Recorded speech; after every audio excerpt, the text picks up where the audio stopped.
Hello explorers, thanks for joining us again and welcome back to another exciting and informative video on our YouTube channel. If you are joining us for the first time, we want to thank you for watching. In this episode, we shall be looking at the Free State of the Congo, a hidden history of genocide in the continent of Africa. We shall explore this like never before seen, look into historical information, dive into specifics, illustrate to you as to the reason why the state of Belgium committed an incredible atrocity in the country of the Democratic Republic of the Congo, formerly the Congo. We shall dive into some very analytical information here. I will encourage you to watch this video to the end for clarity and better understanding. So without any more delay, let's just dive straight into it. The Berlin Conference of 1884 to 1885 recognized the sovereignty of King Leopold II of Belgium over the Free State of the Congo. The king governed the territory until 1908, when it passed into the hands of the Belgian state. If you look at different aspects as to regards to the Congo, the Congolese genocide has been overlooked with regards to historical information. The Congolese genocide is one of the biggest mass murder in modern history, counting 8 to 10 million murdered victims and millions of others severely injured. Many documentaries, movies, books, TV series and articles present with great frequency certain human atrocities such as the Holocaust, making them globally well known. The European Holocaust was without hesitation one of the most harrowing crimes in modern history, and the reason why people are so aware of it is more than clear. However, there is still very little popular interest in genocides against non-Europeans and non-American people. Countries that suffer such crimes have no power or monetary value like the Western nations wants to be heard through the audiovisual, media and other means of communication to tell their stories. The Congolese genocide is one of the most overlooked crimes against African people by a European country. Although researchers and historians, enthusiasts have begun to address these subjects, many facts still remain hidden with regards to the heinous crime that happened in the country of the Congo then.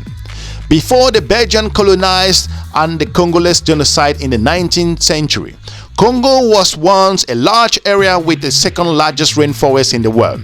Its inhabitants had lived there for hundreds of years as they migrated from Nigeria in the 7th to the 8th century CE. Most built households around the forest. The governance was centralized and the country became known as the Congo Kingdom. Most of the inhabitants were fishers, traders and farmers.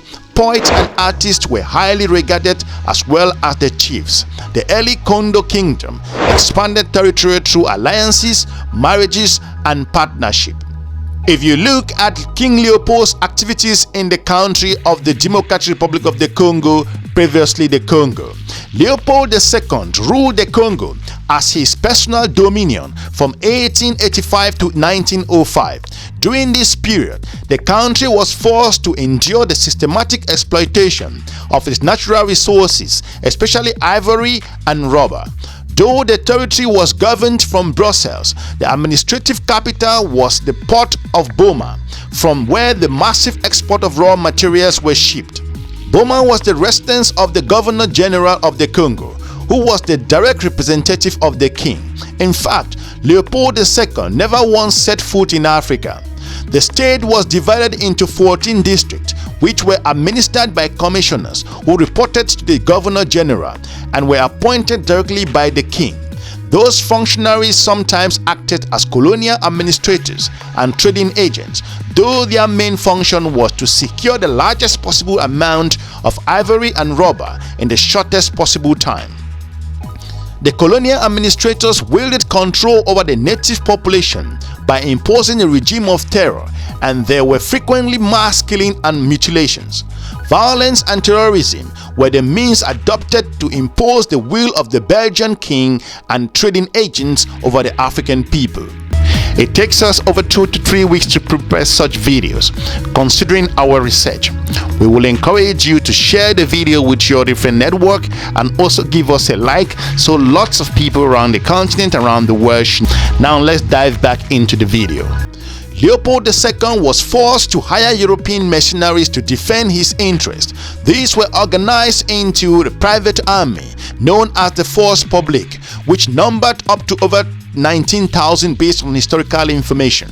All the officers were white, while all the rank and file soldiers were black men who had been pressed gangs into services and forced to serve in the Force Publique for humanitarian and also minimum wages based on historical information, and to serve there for over 7 years. Recruits were sometimes bought from tribal leaders, though often they were kidnapped and forced to perform their duties. Force Publique acted simultaneously as an army of occupation and as a police force which served the interests of the trading companies.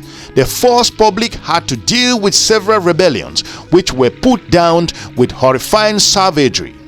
In practice, the Free State of the Congo was an enormous concentration camp based on historical information.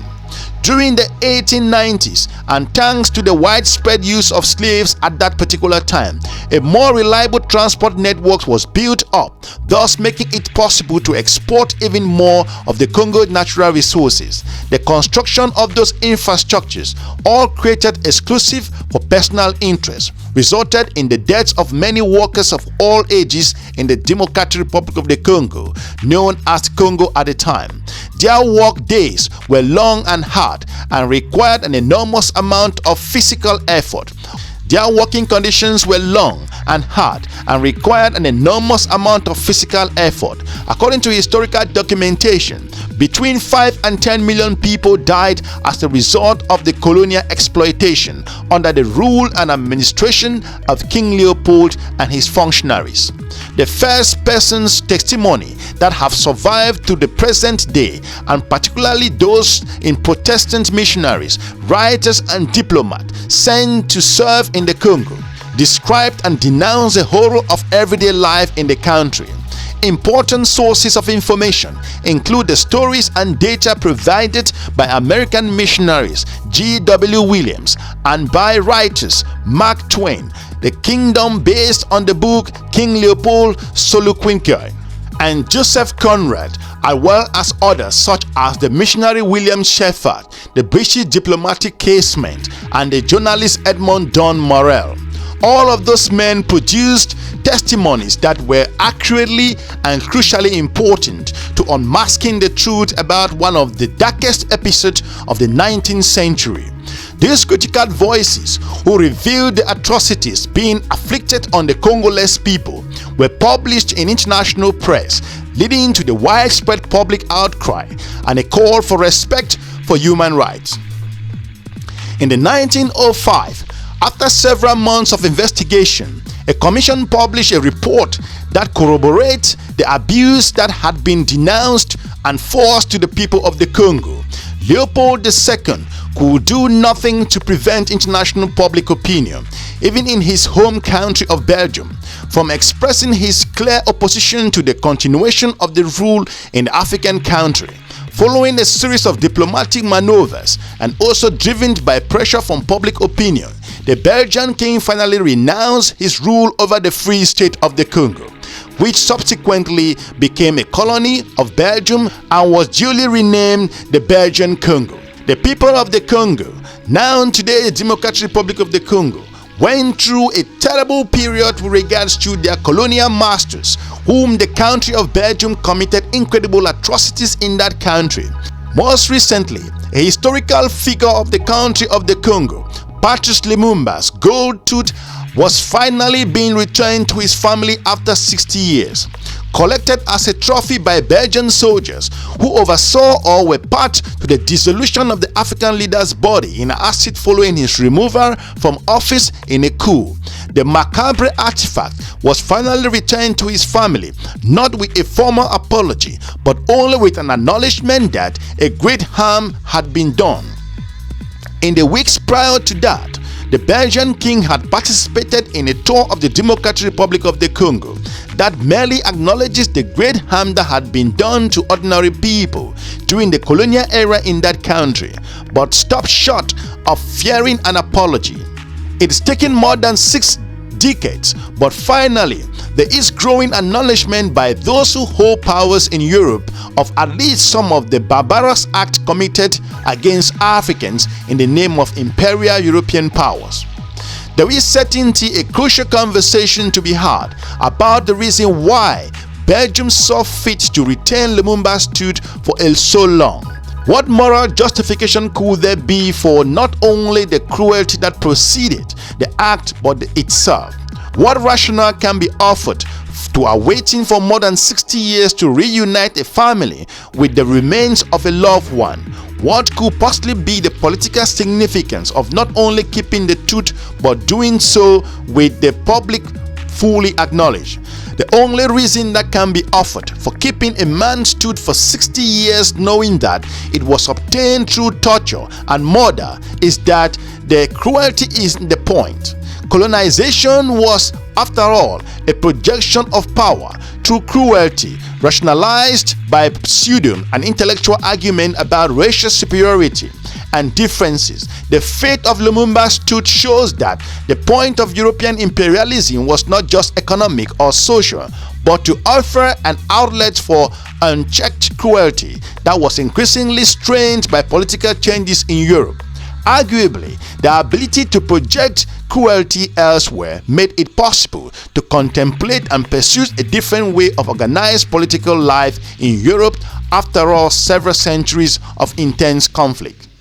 If you look at those different interactions with regards to Belgian colonialism in the continent of Africa, specifically to the Democratic Republic of the Congo, today and then the Congo state, the people of the Congo went through incredible atrocity period and suffered in the hands of the state of Belgium. Hopefully, the people of the Congo could come to terms with their interaction and the political and diplomatic arrangement to looking on how this relationship can move forward. Despite all the efforts made, the people of the today Democratic Republic of the Congo will never forget the atrocities committed by King Leopold II and the state of Belgium to the good people of the Congo. We want to thank you for watching. If you are new to this channel, we encourage you to subscribe, watch some of our informative video on this YouTube channel. We are looking forward to meeting you soon in our next episode. Have a good day. Bye-bye.